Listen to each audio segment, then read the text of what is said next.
So I was supposed to go on a date tonight, but here I am, cozy in my bed, which is great. I'd rather be here than with someone's crusty ass son. But basically, so I told my son, I was like, yeah, I'm probably going to go on a date tonight, just so you know. And he's like, oh, mom, like, I thought you were done with dating. You've had these bad experiences. Like, he's like, it's...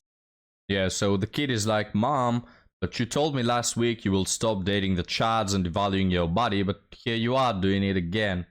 But ladies and gentlemen, welcome back to the channel, welcome back to the desert, as today we have a single mother dating and her son is giving her good advice that she doesn't listen to. And then we'll move on to another TikTok saying that divorce is good, wouldn't you see? And then we'll move on to article story. Now guys, let's rewind it just a bit and let's get started with the video. Hope you're having a good day, by the way.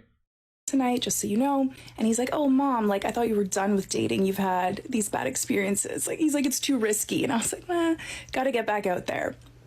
I was wrong, okay? So I start chatting with this guy. We're texting for a couple days. He seems super nice. He texted me last night to confirm and was like, I'll message you tomorrow to confirm the spot and the time to take you on a date that you very much deserve. And I was like, oh my God, that's so sweet. Like, yes, I do deserve this. Right after that, he sends me a link to a guy playing guitar, like lying flat down, like kind of like a piano. And I was like, oh my God, that's amazing. My son plays guitar like that. After that, crickets, silence. So today I don't hear from him all day and I'm like, okay, obviously something's up. I go on Hinge and he unmatched me. And I'm just thinking, like, that's embarrassing. You're 36 years old. You could have just been like, hey, sorry, I didn't realize you had a kid. It's not something I'm interested in. Oh, you know what's embarrassing? To be dating. To be dating as a single mother. And we all know, guys, she's not a widow, alright? She's not the sort of woman who tried her best in the marriage. You know, this is your average, I thought I could find better women. So this guy knows the game.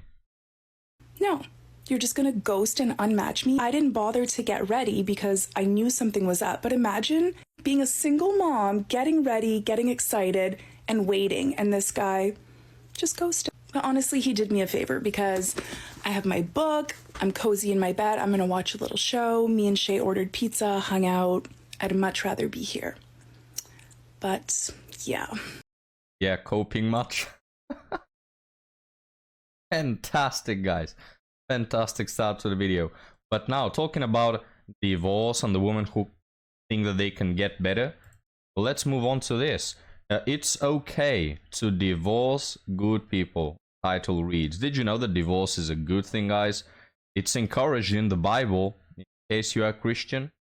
I wish someone told me before I got divorced that it is okay to divorce good people. I was married genuinely to a really good person and I felt an immense amount of guilt divorcing them.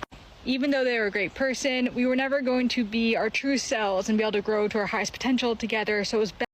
Oh, our highest potential, gentlemen. Like, what are you, a Pokemon? Do you evolve? Are you like a Transformer? I don't know, how many stages do you have? This whole spiel about evolving. Oh, I need someone to make me a better person, to make me evolve, to make me rise to my true potential. Bro, you're just an average human. There's nothing special about you. You're not a special snowflake. Like, you could improve your life in 1,000 ways right now and you aren't. So why do you expect that out of your partner? It is just ridiculous, guys. My highest potential is if this woman is a super science or something, you know. Like, she's a Pokemon who has to evolve to the latest you know, level or evolution. I don't know even. I haven't watched Pokemon in a while. It was best if we got a divorce. But I felt immensely guilty divorcing them and just breaking their heart because it doesn't seem okay to divorce good people. Like, You think so? you just hear mostly about people divorcing bad people. But really, they genuinely deserve to be with someone who wants to be married to them and deserve all that love and happiness. And if they do not get that being married to you, then it's probably best to get a divorce. I mean, you would think that if the problem is you, which you just admitted to, oh, I don't love this person, he's not getting the love that he deserves. You would think, right, that you will be the change that he needs. I mean, you are the one breaking the relationship. So maybe, I don't know, try to fix yourself. Try to appreciate the good things in a good person, or just don't marry him. It's just ridiculous, man. But these people, guys, these women, it's not people, it's women mostly. They will divorce for whatever reason. Yesterday we did a video. Oh, anyone who doesn't please me 100% of the time, I'll just divorce. Now this one, oh, you're not bringing me to my highest potential. Like, what should we be? Trainers or something? Because then they can move on and find a partner that truly makes them happy. So try to let go of some of that guilt and know that you're making the best decision for both of you, even though it doesn't feel like that in the moment. If you want any help on divorce or building your best life after divorce, feel free to follow me. No, I'll follow you around those woods. I will do that to your own detriment. So be careful, I'm watching. But isn't it funny, guys? We have actually the same, you could say, narrative in this video and this one right here. But in this one, the man is the evil person, right? I mean, here the man is the evil person as well. But my point is, this woman says, well, I did a good thing by divorcing a good man because, you see, now I'm allowing him to find his right person. Well, the guy from this story did the same thing. He isn't an asshole who just ghosted you. No, he's just liberating you so you can find the right person. Yeah, if we switch the narrative, he wasn't some ghosting asshole who just wanted to spank you. No, he was a good angel, you know, who allowed you to pursue a higher purpose, right? Same narrative. But now, guys, let's move on to another woman who's unsuccessful at dating. Oh, they're so good. Let's keep watching, guys. So I matched with this guy the other day, and his whole profile was like, oh, I want a wife, I want a meaningful connection, I want a relationship. So we get to talking, he asks if we can FaceTime, and I say, sure. On the phone, he's like, so are you actually ready for a relationship? And I was like, yes. And he goes, are you actually looking for something real? And I was like, yes, actually. Then he said, I don't understand how you're so pretty and how you're single, so it could only mean one thing, that you're fucking crazy. And I said, well, crazy people don't usually know that they're crazy, so just get to know me and you can see for yourself if I'm crazy or not. He was like, oh, I know what it is. You're a hoe. Which is it's disrespectful.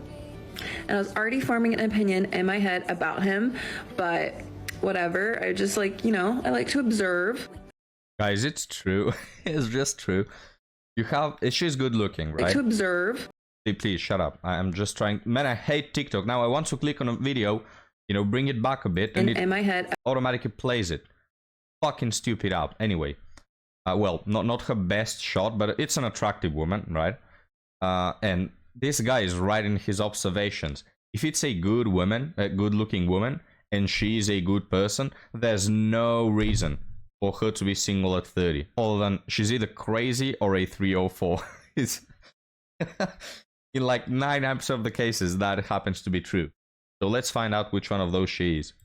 About him, but whatever. I just like, you know, I like to observe. Then he asked what my body count is. I realized I owed him literally nothing, but I did tell him because I was just like, you're assuming and it's wrong. I'm assuming already things about you and I know that I'm already right. So I tell him and he's like, oh, that's not bad at all. I'm surprised. And I was like, okay, your turn. And he was like, absolutely not. I'm not about to be judged by you at all. And I was like, oh, okay, interesting. He was like, I just don't understand how you're single and you've only had like one, you know, big relationship. And I'm like, well, have you seen? So she says that she has a low body count. Now, she won't mention it on the channel, allegedly, because, you know, I have no, I shouldn't be forced to tell you. Probably the number isn't all that low, right? Like, probably her body count is 7 or 8. And the guy was like, oh, wow, that is so, you know, such a little number, because nowadays we are accustomed to seeing a woman over 30 with a body count in the upper double digits, right? It still isn't a low number, all right? Also, you've had only one big relationship, but you didn't mention that your body count was 1, meaning that you have been in situationships, you have had uncommitted S3X, which for me, guys, call me old-fashioned or whatever you will. I'm not marrying that. I'm just not putting a ring on that. You've had sex outside of a relationship. Forget about marriage. Nobody keeps that anymore, right? I'll keep my virginity until I'm married. Nobody does that anymore. But you know, at least be in a serious relationship. You have had S3X.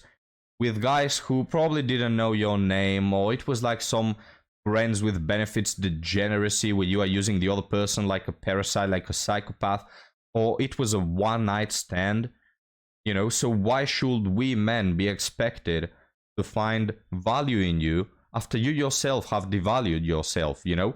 You yourself have put your value, the value of your body, to be equal to that of a one-night stand. So why should we appreciate you as something more? I never seem to get that, guys. The options that are laid out in front of me, have you seen the men on these dating apps? Yeah, thank you.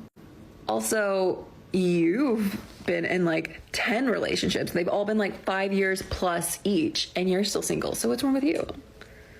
What's wrong with you? So we get off the phone, and then he immediately texts me and he says, "You're so innocent." And I was like, "Oh, okay."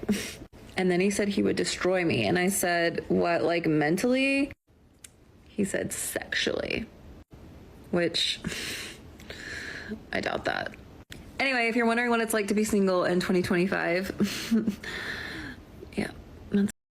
Yeah, I always love it, guys, when they pull that one chat, you know, with like a 60-year-old annoying guy, and they say, see why I'm single? No, I don't see it. Can you develop further that thought? I really don't see it. You know, just don't date the 60-year-old weird guy who wants to destroy you, and go for the men your age, the men who were your age when you were 20 and were interested in you. You know, go for them. I know, guys. Still not able to see it, why so many women are single. But now, let's move on to 2 article stories. One of them is short, but a very good one. Titled, "What Makes a Man Want to Start Doing Things for a Woman?" Oh, this is a good one. So many of my friends are in relationships with men where the man willingly does things for the woman. Drop them off places, be serious with them, etc. In my case, excuse me. In my case, I'm always hit with the "I'm not looking for a relationship," wanting dates solely at home, or men that fawn over me very early on. How does that desire to provide develop, and why does it never find me? Such a good question, guys. I have another one. You hear these women, right? I mean, just the last one we covered, saying, "Oh, you see why I'm single at 30? See why I'm single?" No, again, I don't see it. I see multiple relationships with men doing so many things for their girlfriends willingly. You know, it breaks their narrative. The narrative of, "Oh, there are simply no good men left in this world." No, I see them. Like, I see those men around every corner. There's one of these men, right?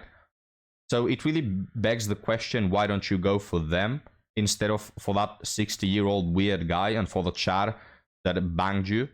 But anyway, and this woman the same, right? Again, being passive. Why doesn't it find me? The women are never to blame, guys. They are never to have any sort of accountability. It's not this woman that is picking the bad men that are not looking for relationships and that use her for her body. She could pick those men that her friends are picking. You know, I don't think they're finding them like in the Bermuda Triangle. I don't think they are going with Elon Musk to Mars to find these men. No, I think they just find them in their cities and in their friend groups and all that. But of course, this woman doesn't want to be accountable, so she frames it as, "Oh, it doesn't find me." You know, it's probably the universe's fault, guys. It's probably God's fault. Anybody's fault but this woman. My hell, as I'm losing my voice, shouting all day at these women. Now, let's move on to the next one. Update. Guy I've been dating for 6 months, ghosting me. 8 days went by of my boyfriend of 6 months ghosting me. Finally, on day 8, I sent a text saying I'm hurt that he just met my dad and would ghost me, but I thought the world of him during the relationship and all the best. Well, that text didn't get a response either, and I started to get really worried. So the next day, I called 2 of his guy friends who I've hung with multiple times because, again, I was dating this guy for 6 months. Both guy friends were like, "Sometimes when he has a mountain of work, he can get like this, but I'll tell him to send the proof of live texts."